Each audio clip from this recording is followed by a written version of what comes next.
The birth of blame. Before the first law, before the first crown, there was blame. Creation stories in Mesopotamia, Greece, and the Old Testament all agreed on one thing. If paradise fell, a woman pushed it. Eve ate the fruit. Pandora opened the box. From that myth onward, womanhood itself became evidence of guilt. The idea spread like smoke, sanctioning control as righteousness and violence as virtue. Chapter 1. The Age of Property. In ancient Mesopotamia's Code of Hammurabi, a woman could be drowned for adultery while her husband walked free. In Athens, the birthplace of democracy, citizens debated liberty, while their wives were forbidden to leave the home. Rome called marriage manus, literally the hand of the husband over the wife. In India, Manusmriti, forgive me for butchering that, dictated that a woman must obey her father, husband, and son, in that order. Across continents, a pattern formed. She could bear their heirs, cook grain, weave cloth, but she could not own her own life. Chapter 2. The Holy Fire. When Europe baptized itself in faith, women paid the tithe in blood. Church fathers like Tertullian called women the devil's gateway. The Malleus Maleficarum, the witch's hammer, taught inquisitors how to identify witches, widows, healers, midwives, anyone unafraid. Between the 1400s and 1700s, more than 50,000 women were executed, burned, hanged, drowned for crimes that men defined and women could not disprove. It wasn't theology, it was population control, disguised as holiness. Chapter 3. The Renaissance Lie. The Renaissance praised human genius, but it meant male genius. Artemisia Gentileschi painted vengeance after rape and was tortured to validate her testimony. Christian de Pizan wrote the Book of the City of Ladies in 1405, defending women's intellect while men mocked her for writing above her station.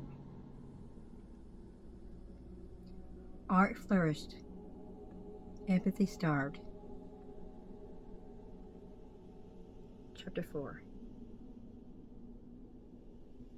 Enlightenment in chains. Enlightenment promised reason. It declared women unreasonable. Rousseau said, a woman's education should teach her to please. Mary Wollstonecraft replied, with a vindication of the rights of women, demanding logic applied to both sexes. Her reward was scandal. In Victorian England, hysteria filled asylums with wives who read novels, or refused sex, or simply cried. Physicians used vibrators as therapy. Husbands signed committal papers. Science wore religion's old robes, still preaching submission just in Latin. Chapter 5. perfect prison. Women chained themselves to railings for the vote. Police fed them through tubes. In 1920, America finally allowed women to vote, then paid them half the wage. After World War II, propaganda urged them back into kitchens. Advertisements showed smiling wives polishing ovens, the cage painted pastel. Psychologists called domestic misery female neuroses. The walls echoed. Is this freedom or a prettier cell? Chapter 6. The Age of Permission. The pill arrived, and with it a revolution. Feminism burned bras, laws, and illusions. Yet equality became conditioned. Be ambitious but likable, sexual but modest, strong but never intimidating. When Me Too erupted, the world acted shocked, as if abuse were new, not merely recorded. Modern patriarchy hides behind progress reports and brand slogans. It smiles now, says, "We value women." But the pay gap, the headlines, the legislation tells an older story. Chapter 7. The Hidden Wars Today. A girl is married off every 2 seconds. In some countries, honor killings outnumber convictions.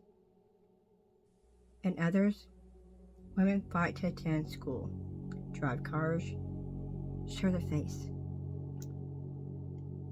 Oppression changes its accent, but not its purpose. Control, fear, containment. Chapter 8. Reclamation. Yet she endures, always has. Every daughter carries the memory of those who burned before her. Every voice raised now breaks 1,000-year silence. Power never grants freedom.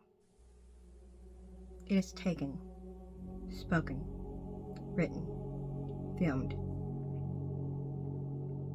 History punished her for being a woman. The future depends on her refusing to be one silently.